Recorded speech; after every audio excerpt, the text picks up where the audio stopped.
Great. Thanks a million, Branjali, and thanks a million to Burren Bio Trust for organising the meeting and for hosting it. And just thanks everyone now for coming. My name's Elaine Lynch and I'm an archaeologist. I suppose I've been working in Irish archaeology for nearly 18 years. And I work for the Field Monument Advisor Programme in County Clare.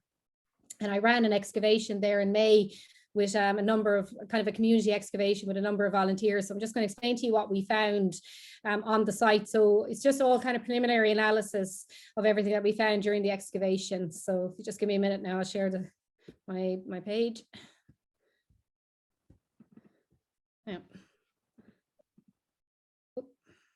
Now, so I'm just going to explain to you what we found and what we excavated. So the location of the site, I wonder, can I just take myself off the, oh, perfect, just take myself, sorry, I can see myself in the video. So just to show you where the site is, it's located in kind of south central area in the Burren in County Clare, and it's situated in townland of Lismoher. And you can see this is the site. So just to let you know that the location is kind of to the south of Newville, just in that kind of townland area, and the townland name is Lismoher, and this is the site itself, just pointing an arrow. So you can see there's kind of numerous fields and there's actually numerous archaeological monuments around the area. So it's actually an area very rich of archaeological monuments. So just why did I pick this site to excavate? So the farm itself is in the Burren Programme, which is a farming for conservation program in the Burren. And I was actually out with the farmer to survey some of his monuments, which is part of the work that we do in the Field Monument Advisor Programme.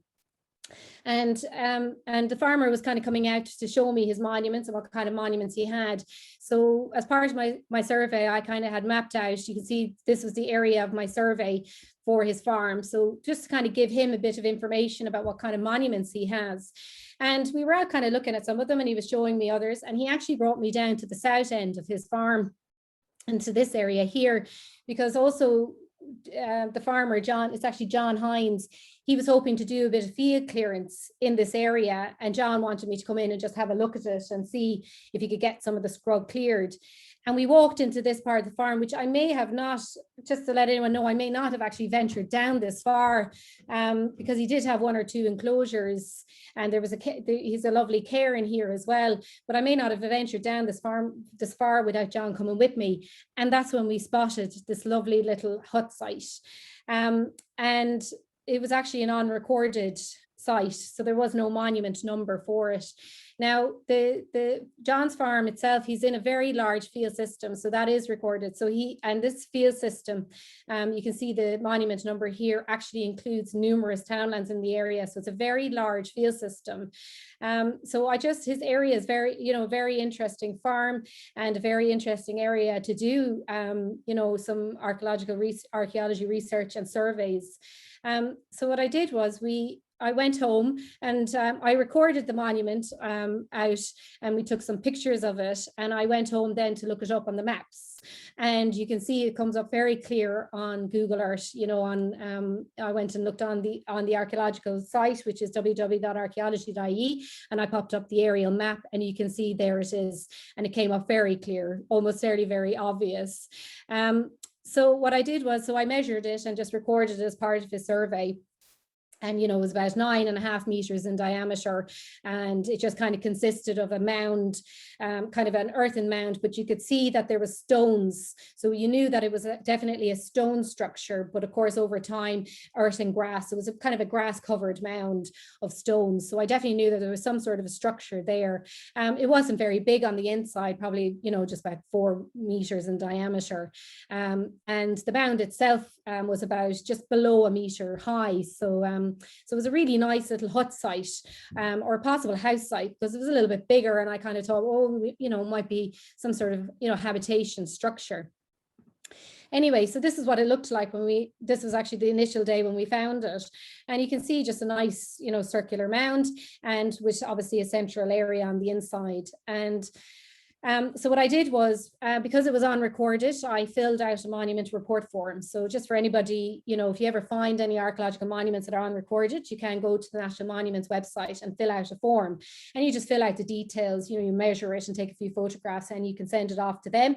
And then they'll, you know, they'll update their webpage if they feel that it is an archaeological monument.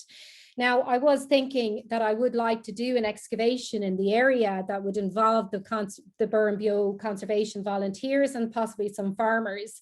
And it was kind of something I was thinking about. And because I'd sort of been onto John's farm a good bit, I had thought that, oh, you know, I found that hut site. There hasn't been a huge amount of those kind of sites excavated in the Burren, and maybe this would be a good one to do.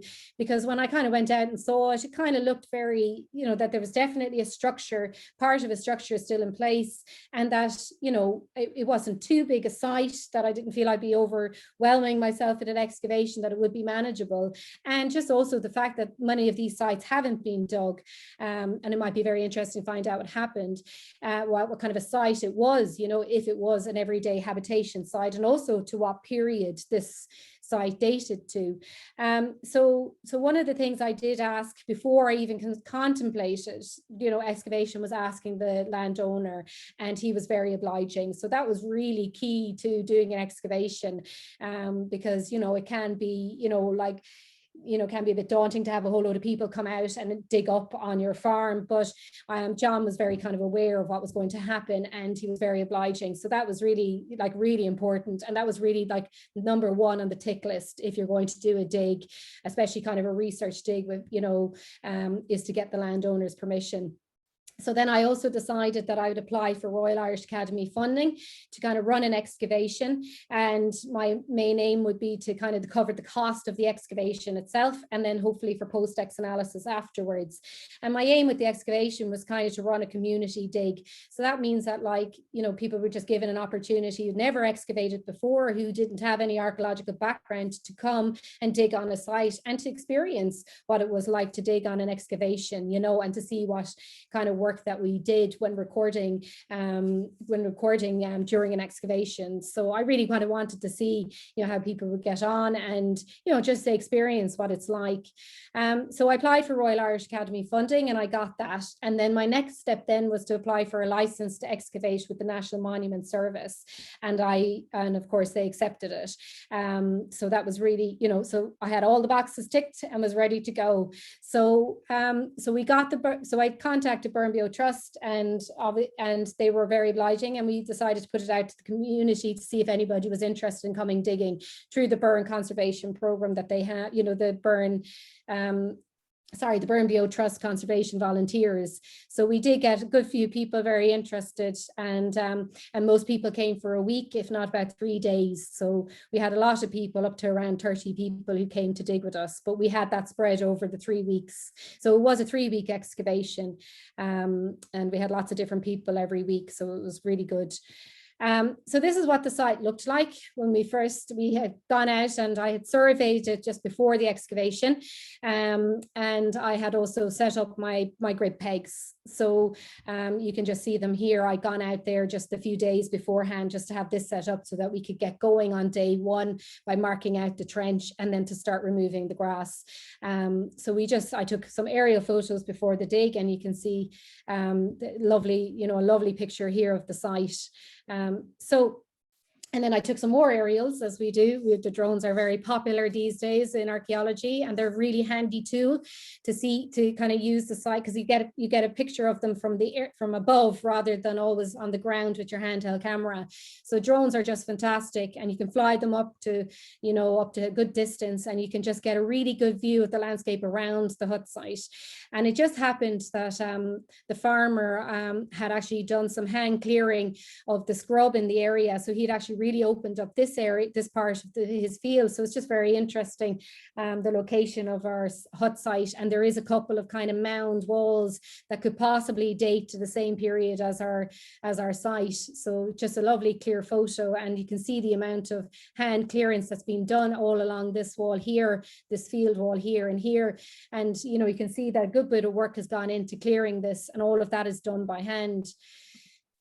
So my trench size was 10 meters by 4. So that was 10 meters through the center of the site, 10 meters long by 4 meters wide.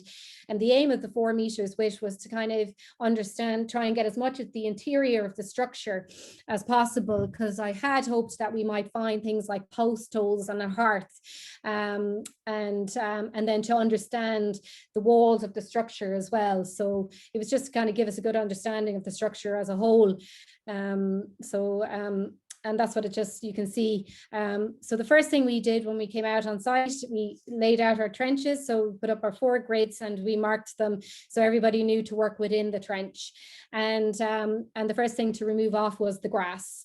So the grass came off fairly easily, and you can see then our structure, we could start to see some of our structure come up pretty quick. And this is what it looked like. So once the grass was off, we found that we had a pretty good, we found, you know, there was stone rubble, obviously, because the wall of the structure had obviously collapsed over time. So there was always a bit of rubble on both sides of the wall. And once we started removing that rubble, we started identifying the structure. And you can see the southeast kind of end of our structure was actually really much better intact than the other side. The wall itself was 9 meters, but just about 90 centimeters wide, and it stood to a height of about 60 centimeters. And it kind of consisted of these very large limestone stone boulders on the outside, and the inside, the stones were a little bit smaller on the inner face. They weren't as big as the outer face stones, and then there was smaller stones set in the middle. Now, it wasn't like a really well set wall, as you can see. They were just literally using boulders that were, you can see that they just got from close to the site, and they literally put it down on top of the natural ground. There was no foundation trench or anything. It was just literally built on top of the limestone, the natural limestone ground that we had. So this side of the site, which was kind of the southeast end of our trench, was in, the wall was in a much better condition. And you can see then the wall at the northwest side. Now, it was much wider. We kind of measured it at around 1.5 meters, and it only went to a height of about 25 centimeters. So it wasn't as high. But what seemed to be, it was way more spread out. And I think this kind of side of the site, it had collapsed and spread out, and it just wasn't in any kind of, it wasn't really as you know, as kind of set as the other side. There was large boulders, what looked like to be large boulders around the outside. So it did seem to be kind of similar to the southeast end, but it just was very difficult to identify because it really was just kind of a one layer of stones. There wasn't like loads of packing stones or anything on the outside, and the inside was very difficult to identify. So I think just what happened, because of the loose nature of the walls, it just collapsed completely. And some of these large stones that were on the outside looks like they may have shifted forward and just fallen out of place. So it just wasn't as easy to identify the structure at that end.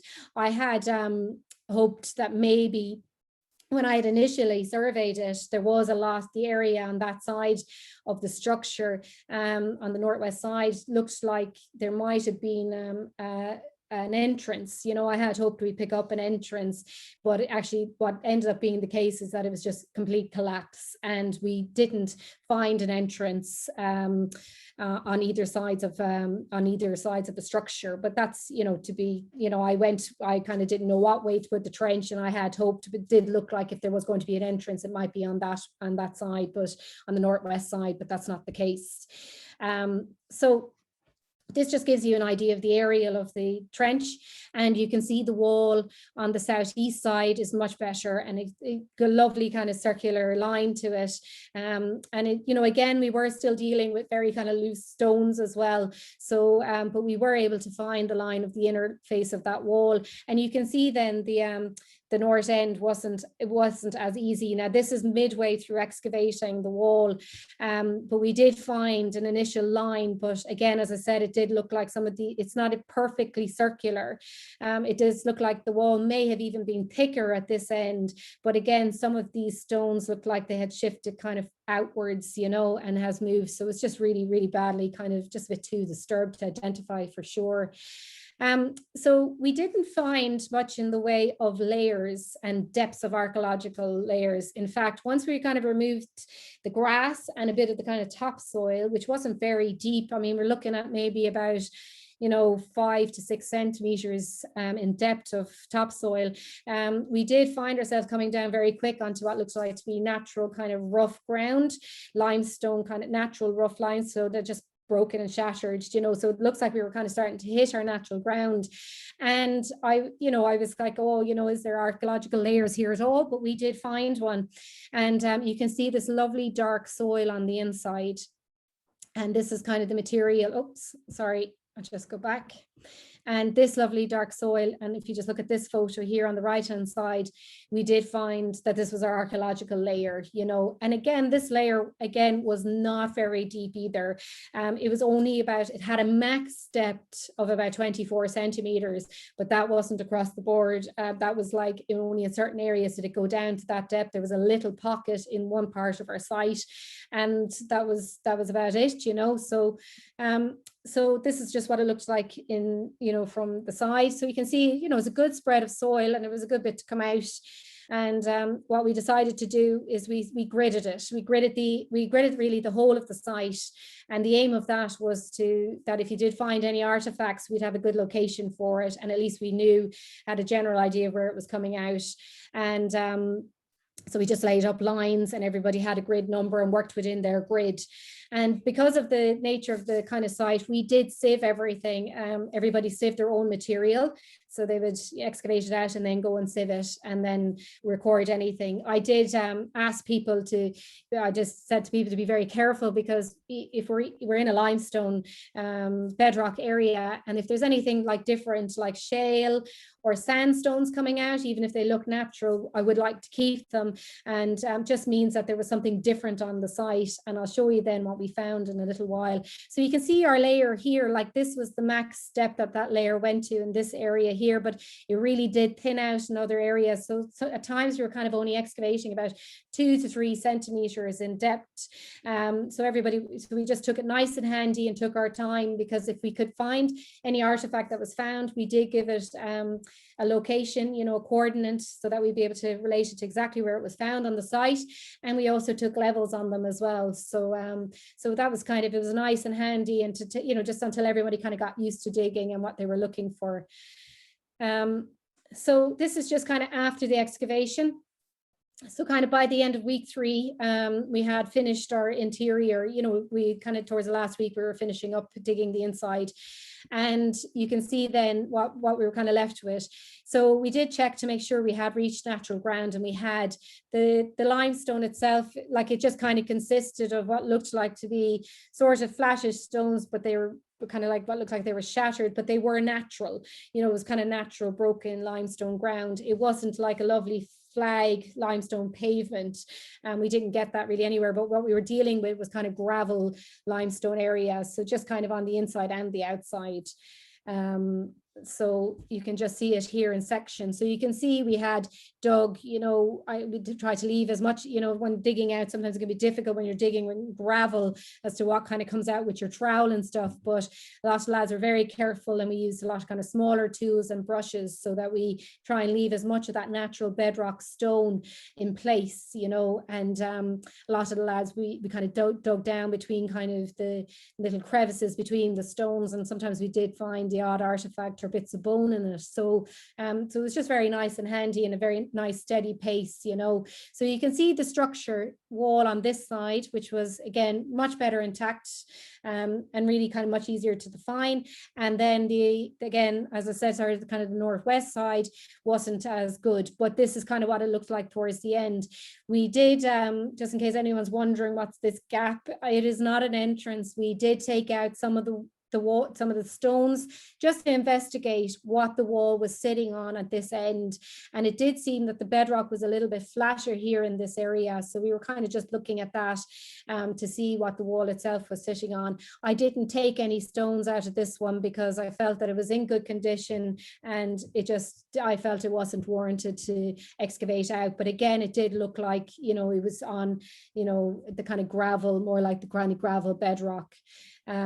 So Now, once we kind of finished with the excavation, we did backfill on the last day. So I really have to commend the volunteers, because sometimes the first day of digging is never the funnest at the start when you're just taking off sods.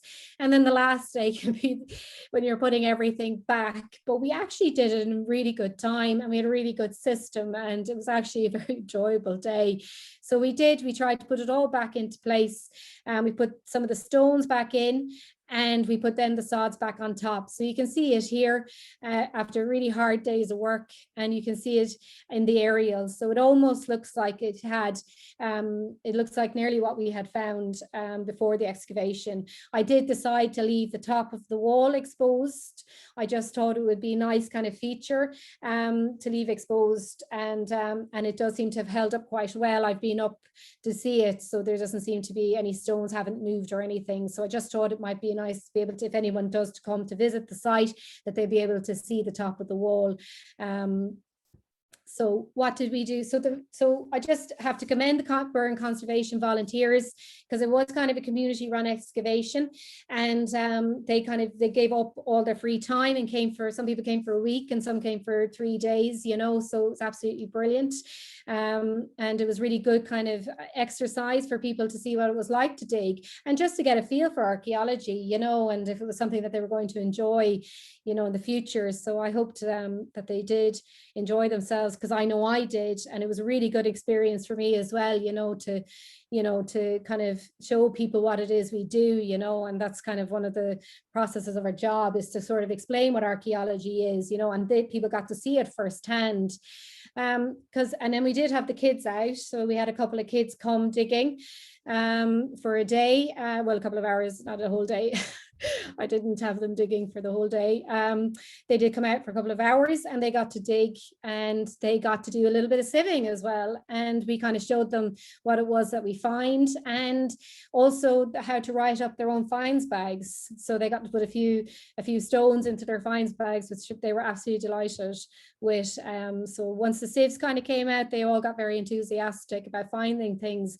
And in fact, we did find a very nice piece, which I'll show you, which was found by one of the children in his sieve. So I'll show you now what he found. It was very cute, very beautiful little piece of glass. And he had found that in the sieve, so it was absolutely brilliant. Amazing what they can spot, you know, the kids. They can, you know, the amazing, and you know, they're very fine with their hands when they're going through the sieves, you know.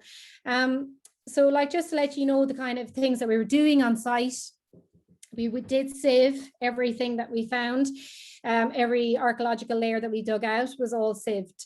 And I'll show you why this was really important on our site, because lots of our artifacts are very tiny, and we did get lots and lots of very small animal bone as well. So the aim was to basically to catch everything, because sometimes when you're digging, even the most experienced archaeology can miss things. So, you know, so it was just really good to kind of go through the sieve, and lots of things started kind of cropping up on the sieve quite early on. And this is one of our volunteers, Fionn, came back, and we had a lovely day where he was playing violin music, and it was just lovely to be doing your sieving while listening to the violin in the background. So again, it was just a lovely kind of, it was lovely that a lot of the volunteers kind of, after working one of the weeks, they came back and visited the site, and most likely were working for that day when they came visiting. So they, you know, kind of got to see what it was like if you came kind of early on in the excavation, what it was like to see kind of towards the end, you know. We did, you know, I did show some of the volunteers how to fly the drones, because drones are kind of becoming a very important part of tools on archaeological digs, and especially if you're out surveying. I've become especially obsessed with drones, and I'm always thinking, is there an opportunity to photograph a site, because it's just amazing what kind of images you can get using a drone. So I did show, you know, a few kind of crash courses on how to fly the drones, on how to fly a drone. We did a lot of site recording, so a lot of volunteers were involved in what it's like to record the archaeology on a site, and I suppose to see the amount of paperwork that is involved when recording. So, you know, we did a lot. They were all learning how to do the levels, again, to write up the paperwork and to do the drawings, you know. So we did a few drawings, and also we did some washing of the bones on site. So this was kind of a good, you know, a good exercise that people kind of then got to see the finds once they're kind of cleaned up a bit, you know. So they were kind of, you know, so we had lots of kind of different parts of what it's like to dig on a site, and people kind of got to experience all these different aspects of excavations. And this is just for anybody who doesn't know, so kind of some of the paperwork that's involved in an excavation. You know, we have lots of kind of sheets to record everything. You know, we've what's called context registers and context sheets. And, you know, this just means that everything that we record, there's a written description to go with it. We have a photographic description because you try and photograph as much of the layers and all the different sections and all the different bits of activity that happen on your site. And then you have a written description about what each layer, what you write a description about each of the layers that is found. And then the other kind of side of the paperwork, again, is if you do take any soil samples, these are just examples of what these kind of the information that you'd fill into the sheets. We've soil samples that you'd process afterwards, you'd send to environmentalists, and they might find then any tiny environmental material. So it's very important to keep soil samples. A drawing register, which just keeps a record of how many and what you've been drawing, especially if it was a much bigger site, your drawing register would be very important. And then a photo register, because you do take mountains and mountains of photos, and it's really important to record all those photos so that you know what photo number relates to what context number that is, because it can be difficult at the end of the site to remember what is in that photo, you know. But in our case, it wasn't too bad. We didn't have very many contexts, about 11 in total on our site. But again, it was still important to keep a record. And our find sheets, our finds registers, again, this was very important. We did get lots and lots of it. We got a good few finds, so we did record them, and animal bone as well. So which we actually recorded as samples. So we had a very extensive sample sheet by the end of the excavation, because what I did was I gave everybody, I wanted all of the animal bone to be kept that was found in each grid. So maybe we could have a look at the distribution of the animal bone that was found on the site. So it's just the paperwork element is very important to an excavation. And so I'm just going to get on to the artifacts. This is always the part that where everybody's always like, what did she find? So again, as I said, you know, to the volunteers, if you find something, come and ask, you know, don't throw it away. I'd rather keep stuff, and then we can always, you know, throw it away afterwards, you know. But anything that looks small and different, because it's a limestone, mainly like bedrock, the bedrock in the area is limestone. Anything that looks a little bit different to limestone, just to make sure to double check with me if to keep it. And even if you think it's a limestone artifact, to bring it and we'll have a look. And, you know, people kind of got the hang of it very quickly. We did give everybody trays that they could put all their artifact, anything they thought they found, into a tray. And but I did say, you know, to ask me. And there was, I had Mary Honan, who was working on the site, you know, who's worked on loads of archaeological digs, you know, just to keep asking. And don't worry, I'm happy to have a look at anything you find, because sometimes you find things and you're looking at them and you put them into the tray and it might be very significant. And I did to lads, I said to the lads, I'd like to find, you know, if you can find, if you know exactly where you found it, we could record that exact location. So some of the things we found 4 pieces of wet stone. So these are kind of hone stones for kind of sharpening tools. So we did find 2 small, kind of one very small fragment of one, and we did find this nice piece here. Now this was broken, and then we found these 2 pieces as well. So they have a very flat edge on one side, and was very evidence that they had been used for possibly sharpening knives, you know. So it's kind of a very domestic type tool that you'd find on kind of sites, you know, throughout all different periods. We found lots of pieces of chert. We didn't find any kind of flakes or anything, but it did look like these pieces looked like they'd been knocked off by man. We didn't find anything that could be really used as a tool. So these might be more like debutage. So maybe they were breaking them to making some sort of a chert tool. But again, just we'll have to get somebody to really have a look at these and to say, you know, oh, they were definitely man, you know, they were definitely broken by man. It can be sometimes a little bit, I'm not an expert in chert tools, so we'll get to send them off to a specialist. And we have a few more pieces than this. We did find a couple of sandstone pebbles. This was interesting because these kind of popped out and they were kind of water rolled sandstone pebbles. So we have a couple of those from the site. And again, you know, it looks like, you know, they possibly are naturally water rolled, but they've made it up to our site. So somebody has brought them to our hut site or house site, and, you know, they've been left there. So, you know, these haven't naturally found their way to our site. So someone's brought them in. So again, like just to show you kind of, you know, the importance of what looks like natural kind of artifacts actually turn out to be quite significant in this sort of limestone landscape. We did find a few quartz pieces. Again, I can't say for sure if they're worked or not, but they were just interesting kind of chunks of pieces. You can, of course, get quartzite in limestone naturally, but these looked a little bit more like they, you know, there wasn't really any coming up in our bed, you know, in the bedrock that we were excavating on top of. So it looks like that these may have been brought to the site again. We did find a couple of shale flakes. We've got a range of different shale flakes. Again, another type of material that isn't locally sought from our site. So again, they were obviously they had shale type tools that they brought to our site. And it looks like these are kind of flaked off from something bigger. I can't say for sure what they've come off of.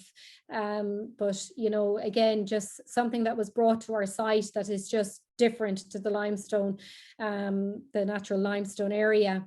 Now, the sieving, how important was the sieving on our site? So, you know, you can see the bigger kind of pieces of stones that were found was to find the very small, tiny pieces. And you can see this was like this tiny piece of copper. Now, we found this actually quite early on in the dig. It was actually under the rubble of the wall, and you can see how small it is, and it nearly actually looks like a piece of shale. And we were kind of looking, but it is, I think it's a piece of copper. So it was a kind of our first piece of metal that we found on the site, and you can see very small, like that would not have probably been picked up when digging. You know, so again, just highlights the importance. We did find another tiny piece again in the sieve. This tiny little metal object. I don't really know what it is. It's almost like a little pellet, but it's really, really small, and it is metal. So it's like a droplet, maybe from metal working. I'm not too sure, but again, I'll be sending it off to a specialist to have a look, so you can see how small it is. And now we did find these are our iron artifacts that we found on the site. And these were all found in situ by the people digging them. And you can see we have a possible top of a ring pin and maybe two ring pins, two pieces of the pin parts themselves. Now they're quite badly corroded, so we will be sending them off to be conserved. And but these are lovely, and I hopefully they are what I think they are, which are possibly off of ring pins. So you'd imagine that they were used for tying a cloak of some sort. And then we did find these two beautiful tiny pieces of they're from a knife. So this piece, this was actually found in two different areas, not too far from each other, but it wasn't broken while digging. They were found in two kind of separate parts of the site, and they did join together. And it is a knife. Here's the handle part, and then there's the blade part, and it is it's kind of triangular in section, so a little bit wider up here, and it comes down to the point here. And then we found this piece as well, which is actually the handle of a knife. So it's just kind of this part of the knife. The blade is gone, it's been broken off. So again, just, you know, again, just kind of a sample of these are actually our only iron artifacts from the site, but a lovely little collection all the same. And so just to show you what one of the kids had found, he found this tiny piece of glass in his sieve. I just couldn't believe it. It was a good thing we were there keeping an eye. We had a couple of parents to give us a hand, so everything was very kind of closely watched while they were digging. One of the boys had this in his sieve, and it's a tiny little blue glass. I think it's either a mount or a possible toggle. And it was absolutely teeny weeny, and really it's only something that would come up in a sieve. Now I just put in this brooch. I'm not too sure if it is from a mount from a piece of jewelry. It's a little bit, and I'm not too sure. The end looks like it is broken, so there may have been another blue piece at the other end. But again, I'm not a specialist in glass and, you know, in these kind of artifacts, so that'll have to go off to a specialist. But it was a very beautiful piece to find. And again, we this was found quite early on in about the start of the second week of the dig. So it was a lovely, lovely thing to start your week off. And I just wanted to show you it here under a microscope. You know, you can see anyway, it's obviously definitely glass, and it's two different, you know, it's obviously clear glass and blue glass. And you can see the top end here where my arrow is actually quite smooth. So it does suggest to me that it may have been mounted into a piece of jewelry, because this part's quite smooth, and then around the edges is not so smooth. But again, you can only kind of see that under a microscope, so you can see the importance, but a specialist will be able to tell me a little bit more about it. But I just thought it was an interesting feature of the piece that I'd like to show you, that it was kind of smoothed and rounded on the top, so it suggests that it was getting some sort of use. We did find this bone point or possible needle, but except without the end. It seems to be a point, and again, this was actually found during the excavation when somebody was digging, and you can see it's kind of wider at the top, and it looks like it was going to go down to a point. And then we found so first we found this piece, and then this piece was found in a different grid, and it looks like they're possibly off of the same piece. And I'm not too sure what type of bone. It's possible that it could be antler. Now, all of my animal bone at the moment and all is gone off to the specialist, so I'm waiting to hear back on what that might be, but I think it's possible it could be antler. Now, there is also some possible perforated animal bone from the site. So these two pieces came up. We hadn't, these pieces, some of the animal bone was kind of badly corroded, so I was very kind of aware to be kind of careful with it when we dug it out and to get it into a bag. And then it was kind of, these were kind of noted then, even though I do know exactly where these are found on the site. We did, they were kind of noticed after the dig when we started cleaning up the animal bone. After some of it got cleaned up on site, but some of it was done later, and that's when we noted these possible perforations. This one doesn't go the whole way through, and but on the one on the right hand, the hole goes the whole way through. I can't say 100% for sure if they're natural or, you know, has it been caused by some animal. I'm not too sure, but the animal bone specialist is going to come back to me on this. So I do think, you know, we've still kind of more things to find out about the site. So this would be great about all these pieces and all these artifacts going off to the specialist. They'll come back then with what they think they are and give us more information about them. Now, we did find an awful lot, you know, not an awful lot. To me, I thought it was a lot. We did find lots and lots of burnt and unburnt animal bone. So some of it had obviously been, you can see from the pictures here, been in a fireplace. And you can see then lots of it that weren't. So we had lots of different small fragments and big fragments. And like, does look like that, I'm not an expert in bones, but I definitely, you know, there's definitely cattle there and possibly a few sheep bones. And that's about as far as my expertise on bone go. So I'm just waiting to hear back from the specialist as to what was there. So just to kind of let you, like, I should have explained, we didn't actually find any post holes on the site to suggest to hold a structure for a roof, and we didn't find any fireplaces. So there was nothing kind of there was nothing on the inside of the structure to suggest that there was a fireplace on the inside, and again, nothing to hold a roof up. But it doesn't mean there wasn't some sort of structure there, but they just didn't penetrate into the natural, and maybe they didn't need to dig to put in a post hole. But it was just sort of an interesting kind of, I mean, I suppose archaeology in the Burren has a tendency to not be very deep anyway, and not to have loads and loads of depth of archaeological layers.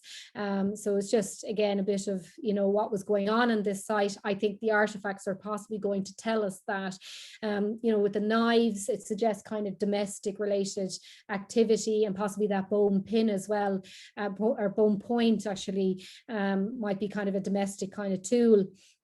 I mean, I'd be looking forward to seeing what the animal bone comes back as well, because there were different types of bone. I just wouldn't be too sure what they've come from, but I think we might have something more than just sheep and sheep, pig and cattle on the site.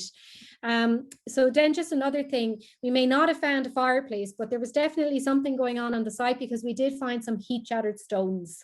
So we definitely know, so these are kind of sandstone type stones that were on a fireplace, but had subsequently burnt and shattered. So we may not have found the fireplace itself, but we definitely know that there was evidence of a fireplace somewhere. And sometimes, you know, fireplaces aren't necessarily inside structure, they could also be outside, or there just wasn't any evidence left on the inside of a fireplace. Like between that, the animal bone that was burnt, again, it just kind of proves that there was some sort of activity to do with possibly cooking and on the site. So what date is the site possibly dated to? I think we might be looking at still early days, and I haven't sent my radiocarbon date now. It's going to be ready to be sent pretty soon. So I'm kind of just guessing by knocking off that it's not a Neolithic site, not Bronze Age. The little blue glass toggle has suggestion it could be, you know, maybe Iron Age, but I think we possibly are looking at an early medieval site. So that's just my feeling so far on it. The radiocarbon dates, of course, can come back as something different. It doesn't mean we don't have, we might have some early medieval artifacts, but they're also, if we find that the dates are different, it could have been an earlier site used later, you know. So again, my radiocarbon dates will tell us a little bit more and kind of give us a more defined date that we're dealing with. So just to show you just really quickly, you know, just hut sites, how many are there in the Burren? According to archaeology.ie, there's 304 known recorded hut sites. As you know, the one I found was unrecorded. So I definitely know that there's lots of unrecorded hut sites in the Burren. I found a few since.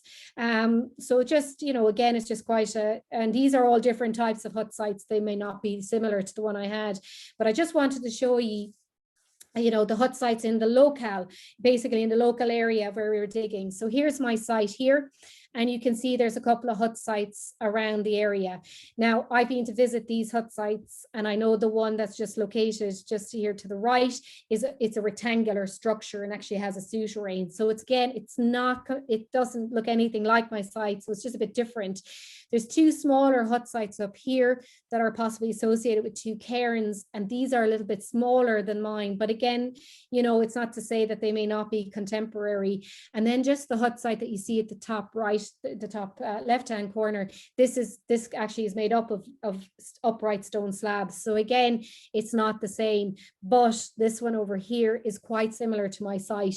And in fact, there's actually two hut sites in this field, one recorded and one unrecorded. So I've been in to have a look at them, and I've of course taken my drone out and flown my drone up, and you can see them here. There's this one, which is the recorded one, and it's about 14 meters in diameter. That's from outside to outside. So again, it's a bit bigger than mine, but again, it's very similar, and it does have stones, looks like a couple of large upright stones in the kind of mound under the grass. And then there's another one here. It's a little bit harder to see, but this one's a little bit smaller and very similar to my one. Even the height of the mound is about the same. The height of the mound on this one is much higher. It's over a meter high, if not even like possibly a meter, nearly to a meter and a half high. So it's much higher, the mound on this one. So this one is quite similar to mine. So these two are located not too far from my site, but they just definitely look like they're quite similar. So I just wanted to show you these, and just to show you that we may have a whole load of you know, recorded hut sites, but there are plenty that are unrecorded, like this one here and the one that I previously excavated. So I just going to leave it there. I do have a small video if we have time, but I'll ask Pranjali. I do want to just acknowledge the landowner, John Hines is the farm owner, the Hines family, for letting us come out and dig on their site. The family that stays together, so they were out giving us a hand. Just want to note that the project is funded under the Royal Irish Academy, so they gave us funding, so I'm very thankful for that. Just to note that the Field Monument Advisor Programme is supported by the Heritage Council under the Heritage Council Sector Support Fund for 2022. A big thank you to the Burren Trust and the conservation volunteers for coming out. They've just been absolutely amazing, because really without that kind of manpower, we wouldn't have probably been able to run the excavation. So again, a huge thanks for all those volunteers, and a lot of, you know, again, it was brilliant. I really enjoyed the experience myself. showing the way that people got to see what it was like to dig on sites. I just want to thank the Burren Programme as well, and Laura O'Connor for AMS, who came out and did AMS volunteered Laura to come out and to survey in our site for us and just to GPS our coordinates, and also for Mary Dillon, who has done some ID of my charcoal for radiocarbon dating. So I'll be due to pick that up now in hopefully next week, and then send it off to get radiocarbon dates. So you'll need to watch this space. Sorry there, I'm just going to stop sharing. You need to watch the space. I do have a Facebook page, Field Monument Advisor Programme in County Clare, and an Instagram. So if you do want to kind of follow what happens with the excavation, you can. It will be a bit of time. It's some things have gone to specialists, and there'll be a couple of months before they come back. But I will keep people updated on what we find, and I will run another presentation on the kind of final analysis of everything that was found during the dig. Pranjali, will I show the video, or do you think we've? Well, we have. How long is the video, Elaine? It's just 5 minutes. Yeah, sure. I'll do it really quickly. I think we'll do the video, and meanwhile, if anyone has questions, this is your time to maybe send them in. We have a couple of lovely comments there in the Q&A section. Brilliant. But yeah, let's watch the video first. Yeah. Brilliant. Donal Hogan did this. He came out, just gives you an idea of what it was like during the dig. He came out and recorded us on site. So it'll only be just 5 minutes. So thanks to Donal for doing this. So we're here today in County Clare, in the townland of Lismoher, which is in the heart of the Burren. And we're on the family farm of the Hines family, who are participants in the Burren Programme, which is a farming for conservation programme scheme here in County Clare. The site we're excavating today is a circular hut or possible house site. And what we've done is we've opened up a trench through the centre of the site with the aim to expose the structure and also to find any archaeological evidence within the structure itself to find out what it was used for. At the present, we're unsure of an actual date for the site, but we think we might be dealing with a possible Iron Age or even possibly medieval in date. So we've been digging here for 2 weeks already, and now we're into our final week of excavation. And what we revealed so far is the wall of the structure. And what they used was large limestone boulders that they've obviously collected loosely from the area around the site. And at the moment, what we revealed is that the southern end of the wall, which is in quite good condition, but the wall was roughly around 80 to 90 centimeters wide. And what they seemed to do was they used large boulders around the outside, and there's actually a row of smaller boulders on the inside. So the northern end of the site is a lot more collapsed. So the wall isn't in as good a condition as you can see here on the south side. But we have found the outline of the wall, and it does show that the house site was definitely circular in plan. As we've been excavating out all of our layers, we have been sieving the soil as well, which has been very revealing because we've been getting some lovely tiny little artifacts. One of those was a blue glass, possibly a toggle or a mount, which may have gone into a piece of jewellery. We will need to send that off to a specialist for further analysis, and hopefully they might be able to give us an idea of what period of time that has come from. The other kind of things that we've been finding, we did find a tiny piece of copper, which was also found in the sieving. And then other kind of artifacts now, which have just started coming up from the centre of the site. We did find a circular iron ring, which might be from a brooch or a possible ringed pin. And we did find 2 other pieces of a possible pin. So it's been very revealing so far. And we still have a few more days of excavation inside. So it'll be very interesting to see what more we find. The other kind of things that we have found on the site as well, we've been finding animal bone, which has been burnt and unburnt animal bone. So that would indicate that there was a fireplace somewhere on the site, which we've yet still to find. The other things that we found a complete hone stone, which is a stone that would have been used for sharpening tools. And we did find 2 other fragments of hone stones as well on the site.